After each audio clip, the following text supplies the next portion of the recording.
Hey, we're live. We are live. Welcome to Big D After Dark. Welcome to all of our viewers in the single digits. But we're glad you are with us. Or if you're going to watch this later in the week, that we're glad that you're checking us out. And because we're just going to have some fun, we're going to catch up. It's been a couple of weeks off, had some vacation, and just busy schedules that got in the way. We certainly don't make any money off this deal, so we're doing it for fun out of the love of the game. We're So doing it for the that's love of the game. We that's love right. your team.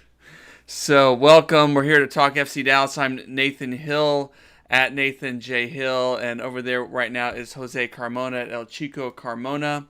You can follow us on Twitter, and in just a little bit here, Ben Lyon should be able to join us, and you can follow him at Bird Turgler. And we're here to break down some FC Dallas action and news. And it's good that we took a little couple weeks break because a lot has happened. Some of those results we're not going to get to because we want to leave them in the past. Some of the misery and pain, leave it in the past. But so we're here to talk about what's fresh, and there's a lot of interesting stuff to talk about. Too many topics almost to get into. But let's get started with the most recent game action on Wednesday evening, where at home against Sporting Kansas City, FC Dallas finally, maybe with the help of a ref, I don't know, but I'm not entirely sure about that.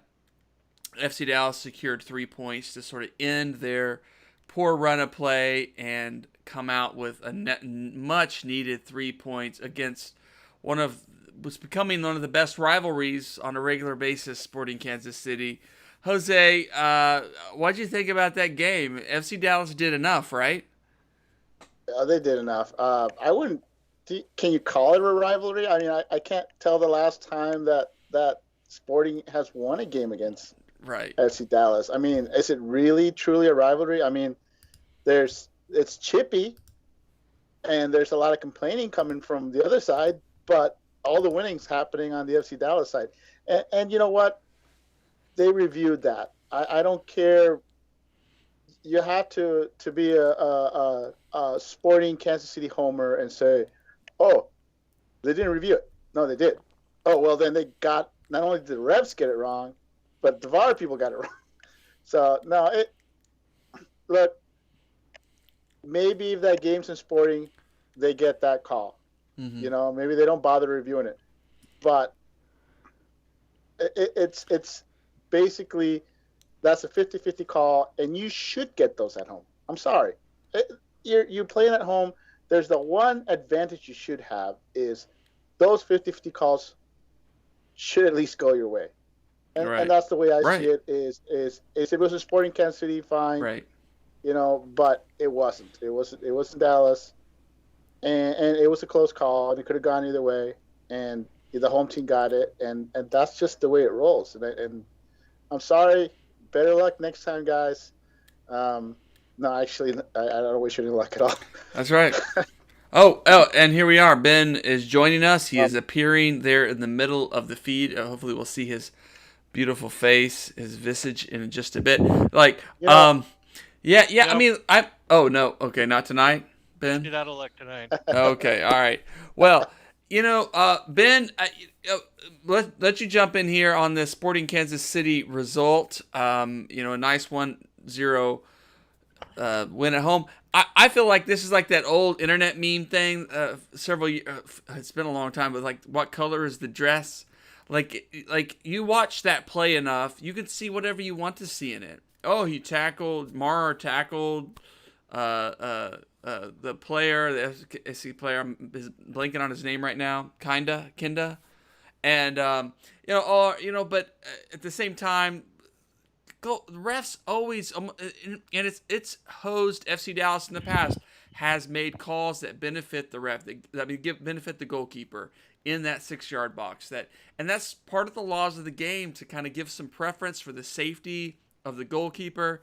But yeah, I mean, it seems like you go in on that play and the replay, and you can find whatever you're looking for. If you think it's a foul against FC Dallas, you can make a case. If you think it's a foul against SKC, you can make a case. What's your thought, Ben, on that game and on the ref call? there's no case for Sporting Kansas City. Kind of ran into uh, Maurer. Yeah, he In this leaned. He leaned on him. Yeah. in a discussion. I don't care if Maurer his arm wrapped around him after the fact. That doesn't matter. He got fouled. Play over. Game over. Yeah. Suck it, Vermes. I mean, and Vermes is the kind of coach. We'll just flow into that here, but that even if he gets a win, it seems like he has something to complain about. And we've talked about him before on the show. I'm tired of it. I'm just Vermes. I'm sorry, Vermes. I'm sorry, man. Like, sometimes you lose games and you walk off the field. The bounce doesn't go your way. And you move on with your life to the next game. But Vermes thinks he's going to get some kind of, I don't know, some kind of benefit for his team if he keeps arguing these calls. And I haven't heard yet, but I'm hoping that the MLS will fine at least some of the Sporting Kansas City players for crowding the ref or something after that call. But I don't know. Well, I'm glad you guys warmed up to it. I thought Vermes sucked for years. I mean, like, whenever they were talking about him as like the new national team coach, it was like, bullshit. Dude, he just screams and complains and, ooh, yeah, he's a really intense competitor. No, he's a crybaby. Well, yeah. I mean, he gets some results. I that's where I'll say he is a competitor. But yeah, it gets tiring. And to see him on the national team sideline doing that in the World Cup, that'd be pretty embarrassing, I think. I mean, maybe it wouldn't work there. Maybe the refs there would just not give him any leash to do that kind of things. But yeah, it's wild. So, Ben, did you felt like FC Dallas did enough in that game on Wednesday night? Showed enough after a sort of a run of results that just were not very good? I mean, they continued on with what they were doing with Houston, which was getting, opportunities in attack a lot more frequently than they had in the past. The downside of that is for 44 shots taken in the last 2 games, they have 1 goal to show for it, but they do have 3 points to show for it. So, some stuff to like, and then some stuff to, I mean, I don't know when Hara decided he was going to turn back into Coleman again, but that certainly looks like it's happening. Yeah, and I don't even want to go back in time to think about that Houston game. That was such a frustrating game to watch as a fan, where you just really want to question your love of the sport when you're down. The home team is down a man, and you still can't find a way to even get a goal. Yeah, just a frustrating night for FC Dallas fans. So yeah, I don't want to go back there, but you're right. I mean, they got the long break with the game canceled the past weekend, and then nice to see something positive. Seems like Sporting Kansas City is this team's turn it around kind of opponent, which is good. We should play them more. We should definitely play them more often. Yeah, and Ryan Holling said, what can you say about the guy, a left back who can score goals, who can play just about anywhere on the field? But he pretty much has to, because there's a giant black hole over on the left wing that has been there for years now. And I'm sorry, I have to say that, you know me, I'm a Santi guy, and I get all excited when he goes on there and plays 10 minutes. Fafa is just not doing it for me. What is he doing out there? I mean, I think 2/3 of his passes in that match were backwards. This is something that we complain about our midfielders doing. This is Fafa doing it, and he's supposed to be this really good defensive player. I don't think he had a single defensive action in that match. So I mean, if you just go by stats, he had like 84% passing, and he had like 22 passes. Most of them were backwards. He didn't have a single completed pass inside the box or anywhere near the attacking, third. And I'm sorry, but I'm telling you guys, we all crap on Santi because he just can't stay on the field. Matter of fact, that's truth. We can't dodge it. But I swear to God, he plays 20 minutes and maybe he looks like he only does something for about 10 of those minutes. And in those 10 minutes, he does more than Fafa Bicall does the entire match. I love Fafa. He's got pace, but it's straight line pace. I mean, he doesn't have any ideas. He has hustle, but if you match him up against anybody that can keep up with him, and his positioning is also, I'm sorry, but we all complain about Santi's position because he drifts centrally. Fafa just seems to drift into Hara spaces and just nullifies the guy. I'm sorry, but you see him out there and they seem to be running into each other, and you have to feel for Hara going, hey, I need some space to work here. So I'm sorry, and it's nothing we haven't heard before. We have a giant hole, and Fafa's not the answer. Santi can't stay healthy, so he's not the answer. We need give one of the North Texas guys, a shot. Why not? What do you got to lose? You're not getting a return. And I'm sorry, that's crippling the attack when they don't have to worry about one half of the side of the field, and then that half of the field is nullifying your star attacker. But you got it easy defensively. So that's my rant. Yeah. What do you think, Ben? I want to hear what Ben has to say about this. I mean, like I've seen both Santi and Fafa run into Hara's space this year. At least Santi scored at the time that he did it. So there's that. Fafa, that play that he made where he took that long pass down from Tessman in the first half, like incredible touch on the run, and set himself up for a nice shot and then just blasted it over the bar. Like, oh man, yeah, the Wings are in a tough spot this week, and I think Barrios is going to be suspended. So, hey, Dante Sealy time. I honestly give Sealy a shot. Play Pepe there. I mean, why not? At least he'll be getting playing time. You can't play Ferreira there because Ferreira has decided to take the season off, so that's not helping. I mean, I hope we're running out of time to find an answer there because that's a big anchor weighted around this attack. Well, and really, and FC Dallas has an international slot open on their roster. I mean, that still hangs out. Is there someone out there that would fit within their budget that would be available that could bring? And there's even, I think, some interesting United States men's national team kind of players out there in Turkey and other places that could be interesting to look at. But I don't see FC Dallas. I mean, I think they pretty much signaled they're not going to fill that spot. So we're going to have to roll with what we got for now. Well, you have to feel that if Paxton wasn't injured, he'd be getting minutes there. And maybe that's what they're saying. Maybe that's what they're thinking is we got Ricarte. There's no way we're going to play. I mean, now that Ricarte, you've seen how he's playing. There's no way you're going to put a Paxton there while Ricarte is there, unless you're going to give him. You may give him some minutes there, but Ricarte's got to be your starter. Mm-hmm. So they could simply say, hey, next year we let Fafa or Santi, one of those guys goes, and Paxton will play there until he moves on to Europe or wherever, Well, the positive news is that Brian Reynolds has really come on and is growing every game.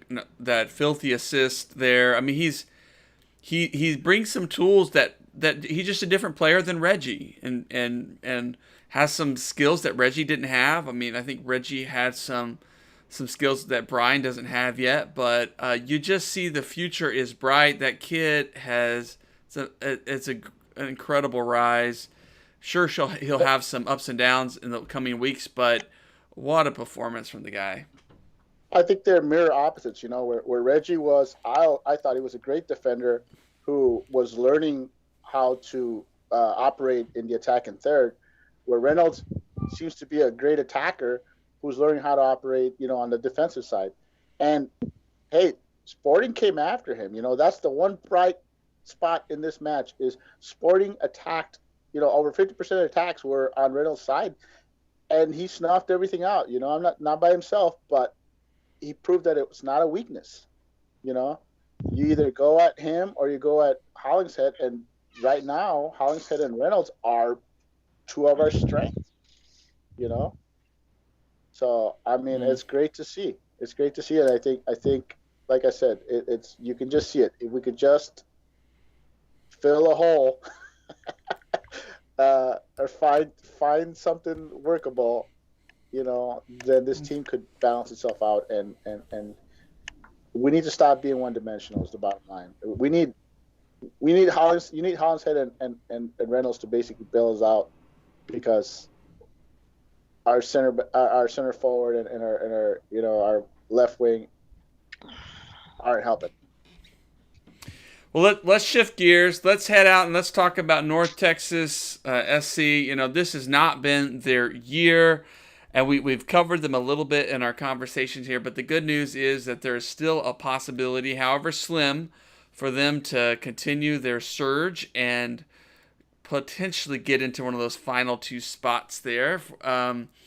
Yeah, I mean, it's exciting at least to see them play so hard, and you wonder what might have been if they had had a few more results earlier in the season and without some defensive issues. But so I mean, what's at stake here over the next couple of weeks for them? What do they got to do to maybe get that second spot? They got to win out. They got to win their 2 games. And I'm telling you right now that Richmond is in a free fall. In all honesty, I've actually checked out their podcast, and they're praying that they will simply back into that last playoff spot. I kid you not. They basically lost their best midfielder, and they got 2 injuries. I think they got another injury in their back line.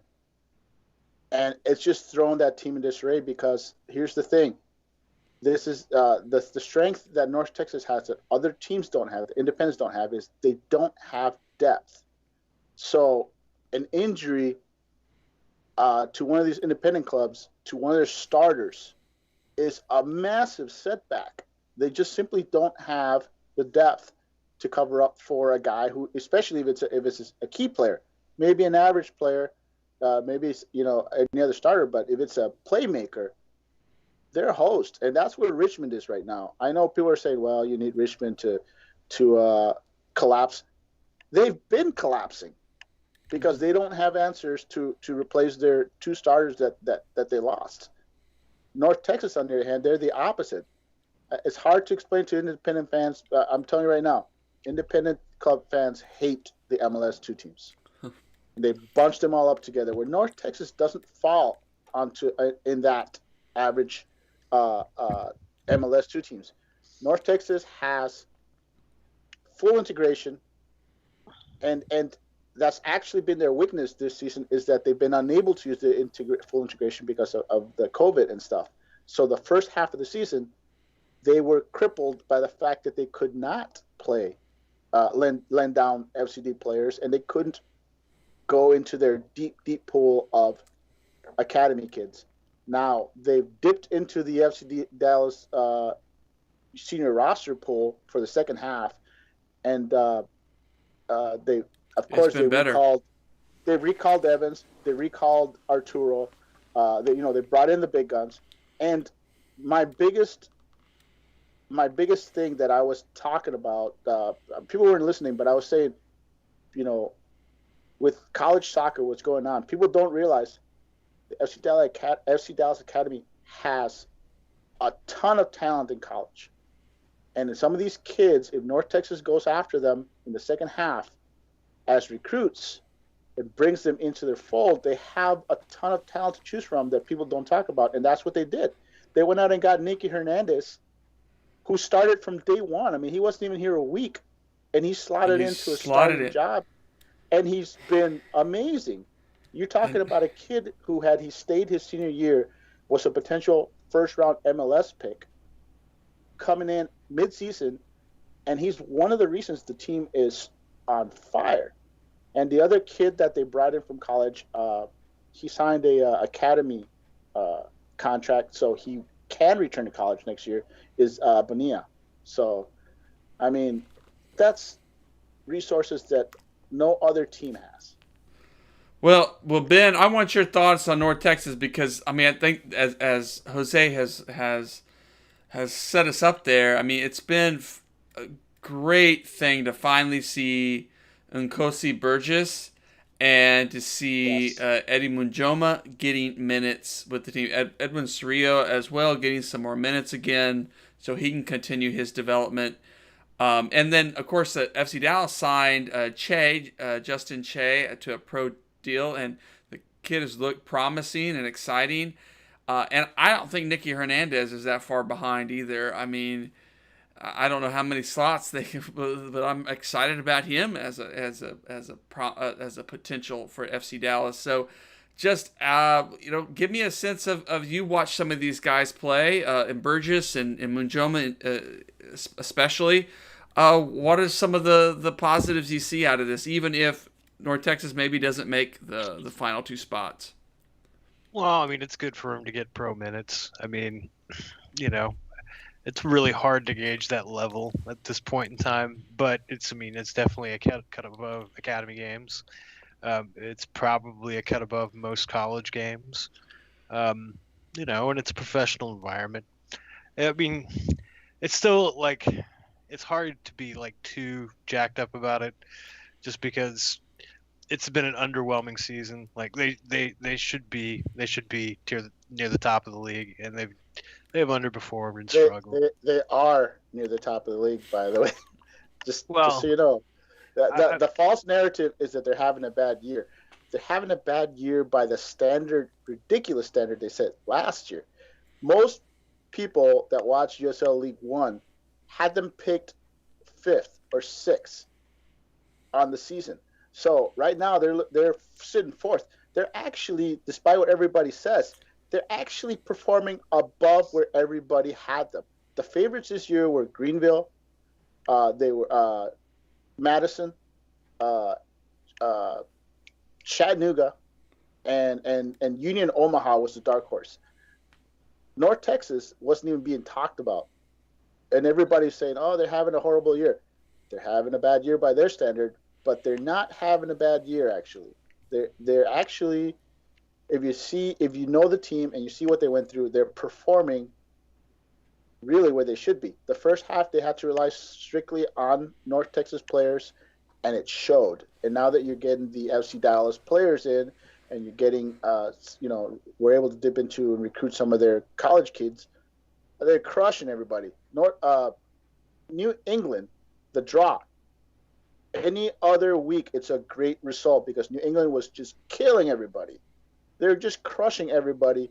We're talking they were in a 4-game winning streak, outscored opponents 11-1 in that stretch. Their goalkeeper's probably going to be the goalkeeper of the year, the Golden Glove in USL League One, and really, North Texas was unlucky to come out of there with the 3 points. It was a good game. And by the way, no one talked about it. The winner of that match would probably be considered the best MLS2 team, because if New England would have won that match, they would have surpassed North Texas and said, "Hey, we're better than you guys." And that didn't happen. That was a draw in New England. North Texas gets to go saying, "Hey, we're the best MLS2 team in USL League One," All which right. was at stake, but nobody talked about. All right. Well, but I think I think Ben, I think Jose, I think the thing is, you just wonder, had Burgess and Munjoma gotten minutes, been able to get up there earlier, we might see them even in a better position. I think as soon as Burgess and Munjoma get in there, the defense started to firm up, and Evans, and Hernandez, yeah, it's just that it quickly got better, and I think that's a real positive side. You even wonder where I'm not entirely sure that that at some point FC Dallas isn't going to have to rely on Burgess at some point this season to give some minutes. If Hedges, if someone else, if Ziegler goes down with an injury, I mean, the team's going to have to dig deep, and so getting him these minutes is really important. I just kind of wish he was in. It had happened sooner. I think you're seeing some confidence, and that's basically it. Is forget what you think the level is. Surreal's out there, and he's looking confident. He's looking dominant, which we haven't seen from him in a while, which is nice to see. I was enjoying watching Surreal blowing plays up, which we haven't seen in a while. So that's a confidence builder. Seeing Roberts out there, playing above the field, that's a big confidence booster for those players. Okay, maybe it's not to their level, but it's a mind game. You need to have that confidence, and at the minimum, it's something that is good for them, for young players to know that, hey, we know we got it. We just got to translate it at the higher level. Well, let's shift on gears, and so we're still hoping they win out, and as long as they keep winning and keep this form, anything is possible. Of course, there's still a lot of soccer left to play. Let's shift on to another interesting little bit of news, and this was, and I admit I didn't even listen to the podcast yet, but I'm planning to do it tomorrow on my day off. Reggie Cannon recently appeared on a podcast with a couple other players and talked about his experiences, his transfer, and shared some juicy stuff. Essentially, that during the drama around players standing in solidarity or kneeling in solidarity for Black lives, and in that reaction where fans booed and at least one fan was ejected after throwing something on the field. There was some drama that fell out. I guess FC Dallas felt some pressure from fans who threatened to pull their tickets, their season tickets and things, and maybe they did. I don't know. And in that time frame, Reggie, after that game, Reggie called out some of those fans for that behavior, which was unacceptable. Fans for their disgusting behavior, and I feel for Reggie on that. And at some point after that, I guess the front office, whether it was Dan Hunt, we don't know, but it sounds like he was definitely involved, sort of gave the idea for Reggie to apologize for calling that behavior disgusting, for calling out fans. I don't want to get too much in the weeds on this, but Dan Hunt in this last game came on during halftime and sort of responded to that. And it was interesting parsing of words of Dan saying we never tried to force a written statement on Reggie. It felt like it was a little bit of a press conference-y wordsmithing around it. For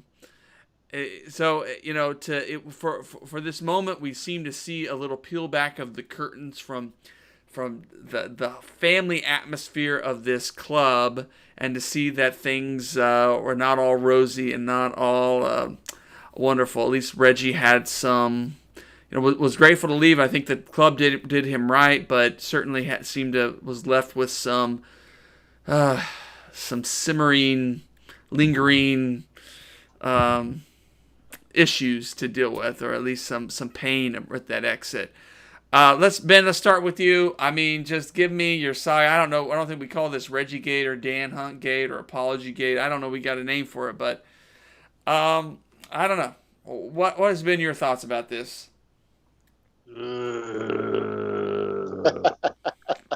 Come on, man. Don't hold back. I mean, it's not good. It's really not good. I mean, look, years ago I wrote that FC Dallas should have NRA as their kid sponsor, and I mean, like, I was joking. Mostly, okay, half. Okay, I wasn't joking at all. Like, there are a lot of knuckleheads that are FC Dallas fans, okay?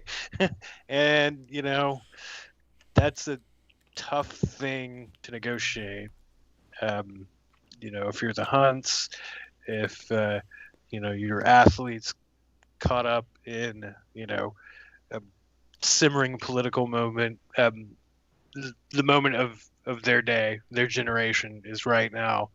What are you going to do? And you know, I mean, people have the right to be idiots, but they don't have the right to throw beer at the players. And you know, they got mad because Reggie sounded off about it. Take a fucking hike. I mean, fuck you, seriously.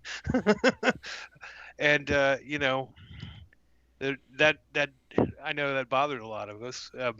But you know, I also understand that, you know, the Hunts have got to keep their fan base together to some degree, um, through what has become, you know, a data point that is more about professional sports and leisure. So, you know, not I honestly I don't know what the Hunts do there, other than, you know, you have that choice, or you have the choice to like do what I say and flip the bird at everybody who disagrees with you, and you know, write off their season tickets and lean into that. Which, honestly, I think that's what they should have done. But I mean, I understand why they didn't.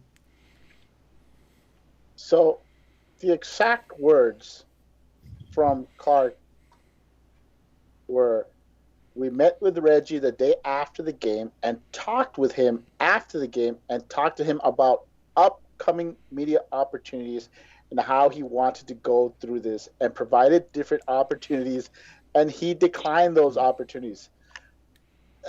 Okay. It's like so Weasley. it's political speak. They're saying basically, "Oh no, we didn't do that, but we discussed it." So they were hinting, and I'm sorry, Reggie's telling you what he took from those talks is, this is what they offered me. They weren't direct about it, but the media opportunities is they were basically offering him a way to basically apologize without telling him you have to apologize. So it's half truths. Dan Hunt is telling us a half truth in a way that it can be viewed as you know, as him not being wrong. So to him, and you have to remember that that Hunt's got to win in this, because Cannon went to Europe where he wanted to do. So technically, he did right by the player. So you have to look at it as openly to us and the average fans. It looks like everything is great. Reggie got what he wanted. The Hunts kept their word. Everything's happy. And then Reggie's telling you, well, that's how it turned out. But beneath that, there was some friction there that had to be worked out. And I mean, it's a black eye, I think, for the organization. And when I think of clubs that do everything for their players, it's just so hard. It's harder, even, I think, than it would be for other clubs, because Dallas has that. You know, we all say, "Oh, they do great by our players." You know, they go out of their way to, and they have a history of doing that. And so Hunt's throwing out a half truth, falling back on that, said, "Hey, look at our record," and Reggie's in Europe to basically make up for the fact. But the bottom line is nobody believes it. It's basically a black eye on the club, and it makes us step back and go, well, yeah, you guys botched this. You know, you guys should have owned up to it and said, "Hey, we panicked and we asked him to apologize," and then he told us, "Oh, hey, you know, I'm not gonna do that, and I meant what I said," and then we said, "Okay, we're gonna back you, Reggie, because we believe." You know, that's what they should have said. They should have owned up to it and said, "Mea culpa. Our instinct was to basically make you apologize, and then we listened to you, and you made us understand that we were wrong." And they didn't do it. That's what they should have done. You're right, Jose. Just be real, be transparent. Say, hey, yeah, you're right. You're right. You know, I mean, and I get to, there's some chatter on the internet. I don't know where I saw this. Maybe it was on Twitter, but you know, the mistake maybe was in the first place giving Reggie, although I think it was the right thing to do, was to give Reggie the mic after that game, after after what happened. Reggie was going to take that mic. I'm telling you that right now. I know he was. I mean, but if the Hunts were really savvy about this, they would have recognized right then we need to manage this in a way that's going to work out, and we need to talk. But I think that was the right thing to do, was to give Reggie the ability to say what he needs to say. That athletes are human beings, and they're affected by what's going on in the world, and they need to be treated with dignity. They're not products for us to consume and enjoy, just purely on that level. They're people who hear what fans are saying and are impacted by that. And so even if you disagree with an action of an athlete, that's a human being, and they deserve some respect. They, as fans, we need to be held to a high standard as much as we hold them to a high standard. But on the other hand, too, then to come back and not support your player by asking him to apologize, that's where, when I talk about racism, I talk, when you say, oh yeah, we support you, but then when it comes time to actually back you up in front of the public, and you kind of go, oh, maybe you should apologize, it's your fault, rather than, no, nothing was Reggie's fault. I think it's more to do with business, though. They're seeing it from a business point. They're like, oh my God, we got paying customers who are basically saying they're gonna never come back, and so that's the way I see it. But the bottom line is, to the diehards, the people that dig and are in the know, we're all disgusted by this. But to the average fan, it's a big nothing burger, because they're like, hey, what you talking about? They didn't actually stop him from talking. He got to say what he needed to say, and he got to go to Europe. So, and Hunt knows that. Hunt knows that the majority of the fans will be not affected by this. Just like the people that have been following FC Dallas forever and love the team are the ones that are going to shake their head and go, man, you guys messed it up. But that's not who's playing for. They're playing towards the fair weather, the average fan, and I'm sorry. It's I'm sorry they had to go that way. Well, yeah, we'll leave that there. I mean, it'll be interesting to see if there's any more, any more little tidbits that leak out about that. But Reggie, I continue to say, if you watch the show, I don't think you do, but hey, we support you and do your watching thing. you play tomorrow against Boa Vista plays tomorrow, so I'll have some soccer to watch this weekend. I'm looking at. You got to make sure you send that to me. I want to watch it.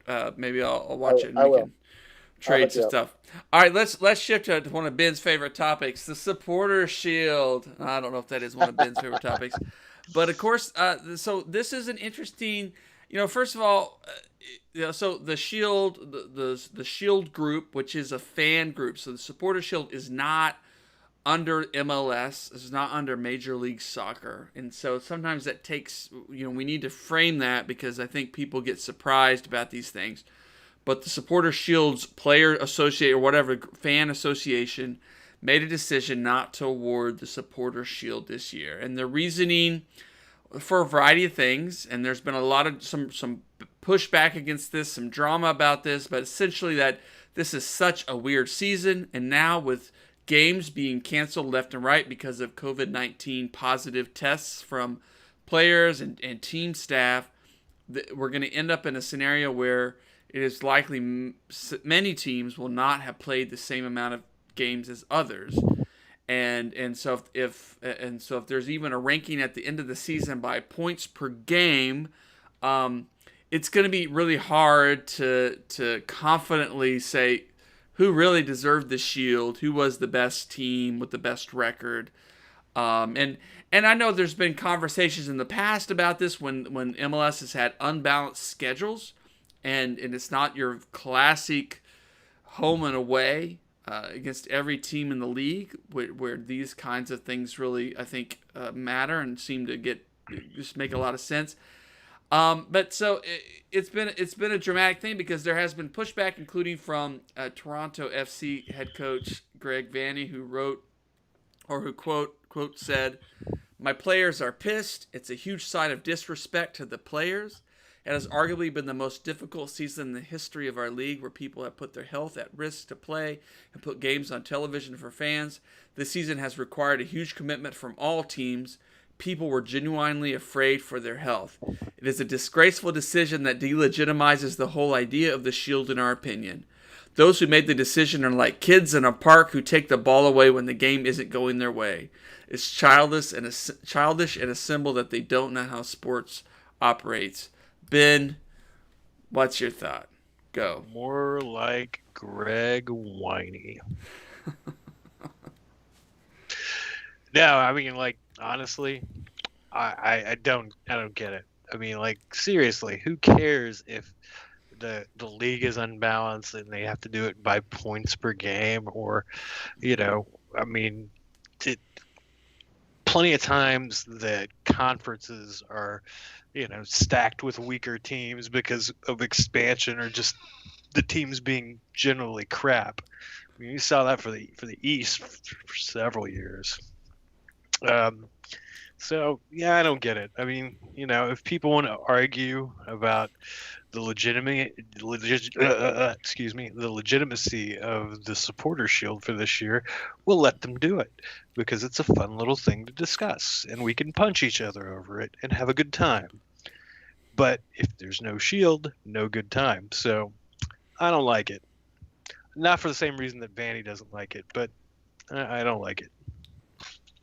I don't like it either. I mean, this is probably one of the most difficult seasons that the league has endured, and you would like to think that the team that survives on top of that would like to have something to show for it, especially in a league where it has a history that the Shield winner doesn't necessarily win the MLS Cup. You're talking about, here you finish first with the best record, regardless of how you add up that record, and you're not going to get anything to reward you for that, and then you may go and lose in the playoffs, and then what do you got to show? It's I mean, I guess you get the CONCACAF Champions League berth, at least you have that, but still, I don't know. I understand what they're getting at, but I just think they're approaching it the wrong way. Well, I disagree with both of you. I mean, I think I don't mind this decision at all, because it's such a weird season. And look, like, my feeling still is we don't even know what these next 2 weeks are going to be like, and if more games are going to get canceled, and if playoffs are going to be pushed back or canceled. I mean, there's just so many scenarios here. I just don't know. And I think that's why I understand why this Shield group. But of course, I disagree with the whole Shield thing. Like MLS should have taken this over years ago and said, I mean, I love that it's a Shield. I mean, it's a supporter group thing. Cool. But like years ago, MLS should have said, there's two championships. Best record is MLS season champion. Then we have the playoff champion. Just own that. And so then this doesn't even become an issue, whatever. The Supporter Shield group can do whatever they want to do, and it's just a fun thing to do on top of whatever else. But that's the thing. So yeah, whatever. But like, it's such a weird season. Hey, you know what, Rev? Counterpoint? You're wrong. Fine. Look, I take issue with the fact that they had to use the whole unbalanced schedule argument. Are you kidding me? MLS is and always has been an unbalanced schedule, and it will always be an unbalanced schedule.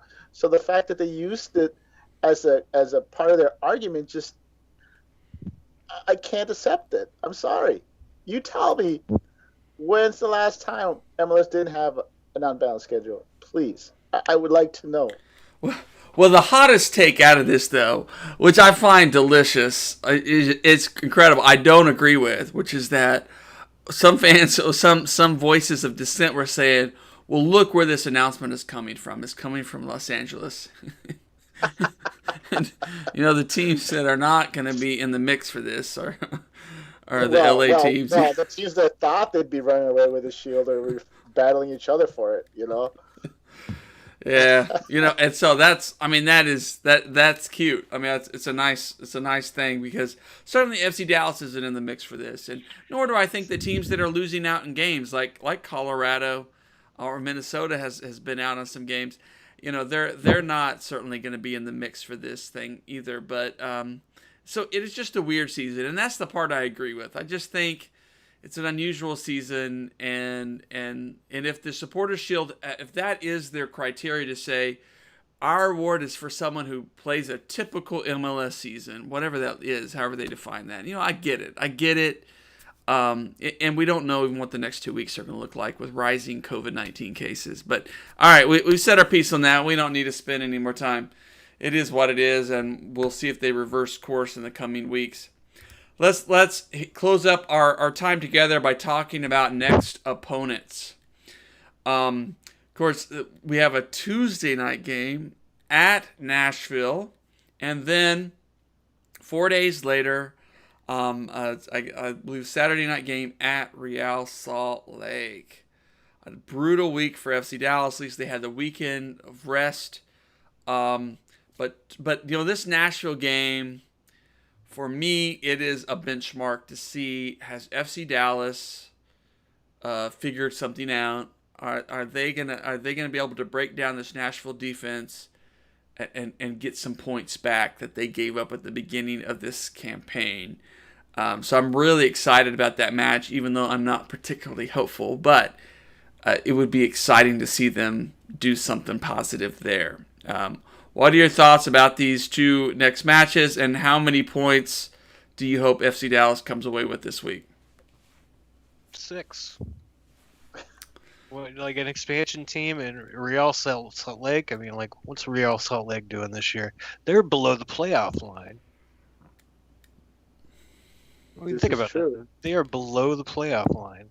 You really want to lose to those jokers? I don't think so. I don't care how many points they come out with, as long as they stay in the top 4 spot. So if it's 4 points and they stay in the top 4, I'm happy. I would love 6 points.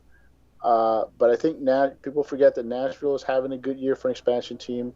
They are the ultimate low block. You're not going to score on us team.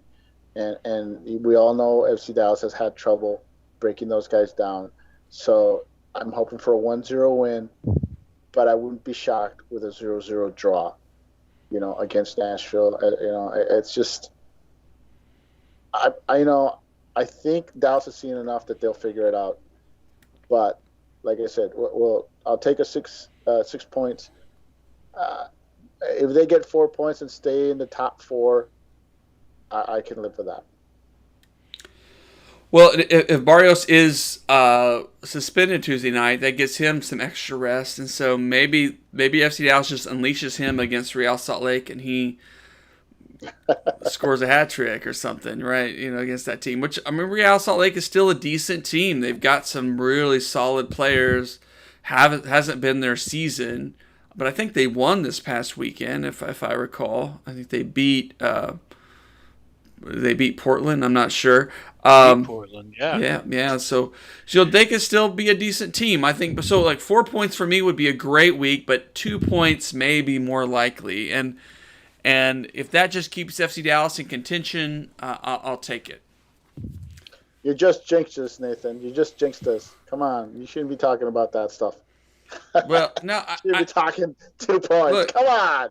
I know, but I'm sorry, man. I've been realistic about this team that Houston was down a man, and they gave up another goal. Anyway, I'm being realistic, but I also think Lucci is making some tweaks, and he made tweaks last Wednesday against Sporting Kansas City that bore some fruit of how he's trying to figure out how to get Acosta in a good spot, starting Tessman. Ricarte is not being deployed so much forward, but is more of a mixed position, middle, deep, so he can really dictate possession and dictate the attack.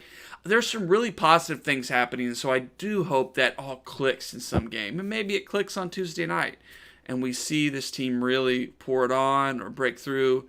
or maybe it clicks against Real Salt Lake. So I think the possibilities are there. So I don't want to say I'm being an optimist, but I'm fine if they come out with a 1-1 draw at each place, because normally in a typical year, an away game you take a draw. So I'm not.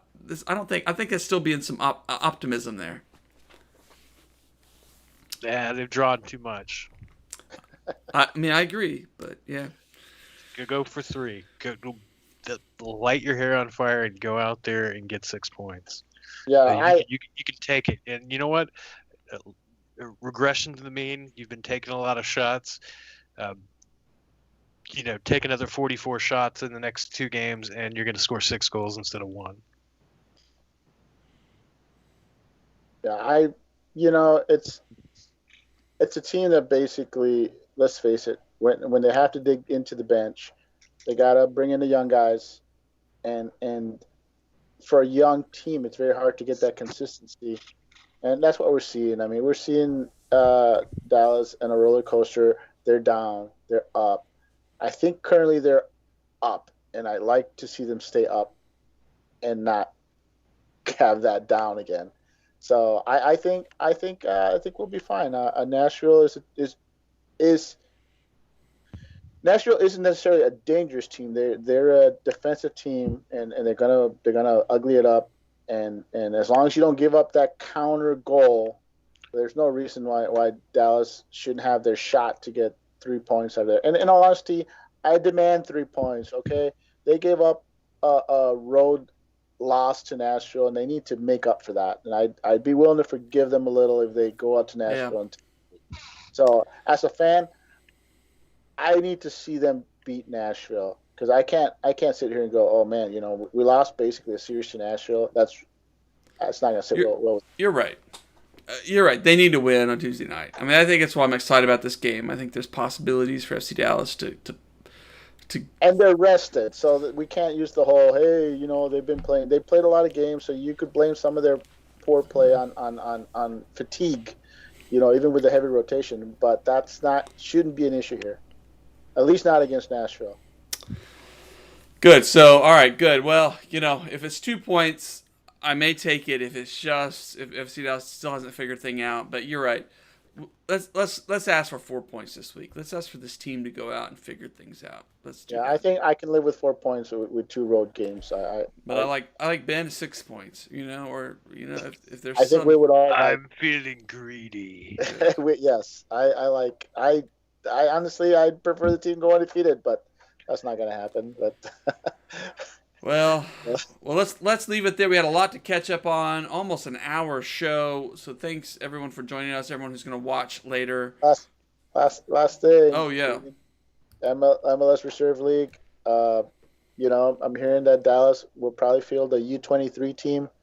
They're gonna keep North Texas in the USL because they love the fact that their kids get to play against grown men.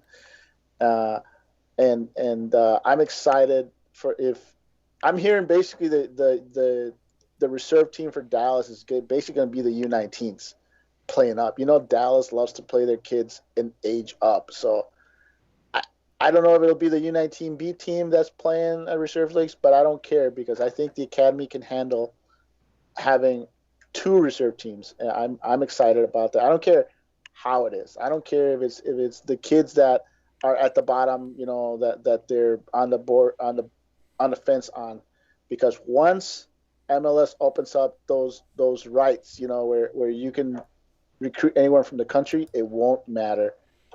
Having an academy that consistently sends players to Europe is a great draw, and having 2 reserve teams, I think maybe we can't quite fill it next year, but at some point the academy's brimming with talent. I say, get all the reserve teams you can get.